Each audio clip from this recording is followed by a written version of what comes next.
It is true that Jesus, according to the Bible, represents a jerk. So Jesus, Zeus represents electricity and represents you. You are considered male. You are considered electricity. Mary Magdalene is the divine feminine that represents magnetism. And this is the invisible world. And it is connected to your biofield. In the Bible, Jesus in Matthew 15 called a woman a dog. This dog represents the inversion of the word God. It is the Gentile. And he called her a dog because he said, I didn't come here to save you. I came here to save the lost children of Israel, which means that he only came to save the Jews. So in a sense, yes, Jesus is a jerk because I remembered praying to him, being baptized by him in his name, and being saved in church because my grandfather was a Pentecostal preacher. My stepdad was a Baptist preacher, and I was raised up on a Bible campus. And these are the most cruel people to children. So I do understand that all of us in the physical body are jerks. I'm a jerk, you're a jerk, we're all jerks when we are in the flesh. So this jerk needs to be purified and awoken. And the only way to awaken isn't through the written word, because even Jesus said that the interpreters of the laws of Moses are liars and vipers and children of hell. They will cross land and sea to make you convert to their interpretation, but they will lead you to twice the child of hell. So he didn't leave us a book. He left us the unwritten word of the Holy Spirit. So if you have the ability to access that within you, then you will be able to move through the labyrinth of the written word and see what the truth is, because you'll be able to move your mind as an oracle. The oracle was written in the Bible 23 times. If any man speak as an oracle, and you are considered male. Electricity, because you're in the physical world. So electromagnetism is about your biofield. You are the bitten apple. This bitten apple means that something was cut from you like an embryo. And so this embryo that was cut was the sun. You represent the moon. The god of the moon was named Sin. So yes, you were born in sin, and then you awoke on water, which is the earth. You are 75% water. The earth is 75% water. You're a mirror. And at first we're just mirroring darkness, until one day we begin to mirror the sun. The sun represents El and 11.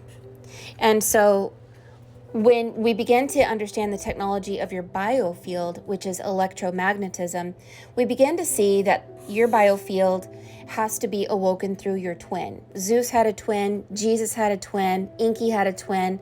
Everyone has a twin, and you have a twin in the unseen world, and you are here in the material world. When you're in the bottom part of your biofield, you're in the letter W. You can call it the water, you can call it the Wicked Witch of the West, you can call it the World Wide Web, you can call it the Matrix. The I Am God isn't the I Am, it's Yam, and Yam is a jerk.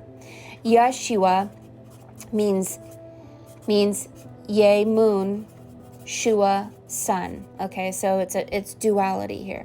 Yam was the gods of the waters of chaos. Y-A-M. And it's a box. So you are considered 6 protons and 6 neutrons, which is the number of a box, which is 12. And Osiris was put into a box underwater. So 6 protons and 6 neutrons decay and die. You are mortal. You cannot live forever. You are in a box. You are in a program. You are in a television set, because it was Set who put Osiris in a box, like a television set. So YAM is Yam, is the I Am, who also sacrificed his own son. These are gods of the water. They're gods of child sacrifice. And they are jerks. However, we have to connect to the Holy Spirit and the invisible ones who reflect magnetism, the unseen world. And this comes from El, which is the third element, which is electrons. When your antenna, through a process of awakening through water and fire, begins to merge flesh and spirit, when spirit descends upon your flesh, the water that is you burns with the fire that is your higher self, which is your twin. Then you and your twin get to know each other, kind of like Bastian saw his twin in the mirror on the Neverending Story. And then you birth a child. Water and fire make steam. What floats on water? Oxygen and steam. So the master M that walks on water, W, is your biofield.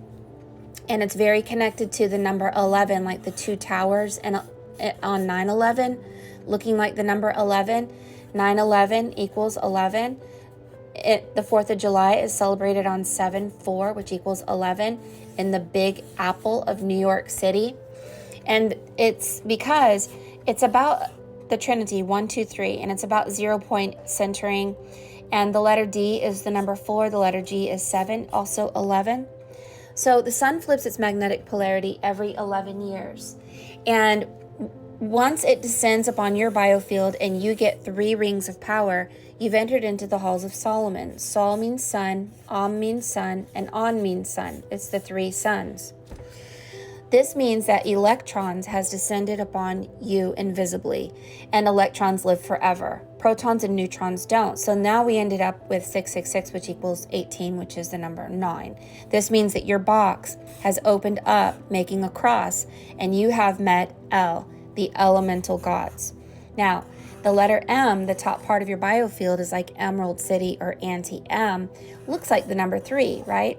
But the letter M is the 13th letter in the alphabet. Spell it backwards, it's L.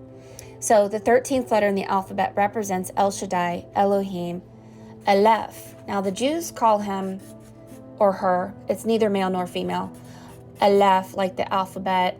But I was told that's not true. It's Aleph, like extreme low frequency. It's the elf. And this is Aleph 11. And so the true wife or husband of Adam wasn't Adam, it was El and Eve.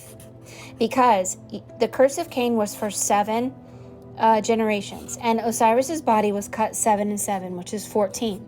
Your twin is in an upper world of 7, you are in a lower world of 7. 7 continents, 7 seas, 7 days in a week, 7 colors to the rainbow, 7 wounds of Christ, 7 spirits of God, 7 metals, 7 musical notes, 7 heavens. And so when you're in this, and the number 14 is the letter N. So you, the female, is Eve, your invisible self. L is electricity, the flesh, and this is bringing them back together again with the number 14. So you can call them the elven ones, but they are electricity, the elements, electrons, the elf, and El Shaddai and Elohim, and they are 13. So Jesus represents all of us being jerks. We're going to call them jerks us, because jerks are us. We are jerks here. We are very selfish here. We're not. We don't think that we hurt each other, but we do.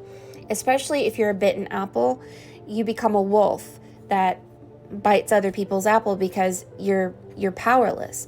So Jesus said, if you believe me, you can become as powerful as me and more. And so following him through electricity to magnetism will help you to spin new worlds and new realities. And there's technology behind it that I don't have time to explain about how when you have 3 rings of power, shamans say, with 3 rings of power, you can spin new worlds and new realities. With 2 rings of power, you're mortal and you go through the recycling system of life and death over and over and over, which is called being polarized. 1111, water, fire, M, W, right? This is a 2-tower system. Jesus, Lucifer, they're both the morning star. And this represents you never wake up to magnetism. You never wake up to electrons. So the 11th house is Aquarius. And so the real God is Aleph. And they won't tell you this because if you're a dog, you bite apples. This is the Cain and Abel. Cain and Abel is a cannibal. Cain and Abel is cannibals. They feed off of you. So it's the battle of Ragnarok is the vampires versus the dogs. And Jesus was the vampire. He even said, drink my blood and live forever.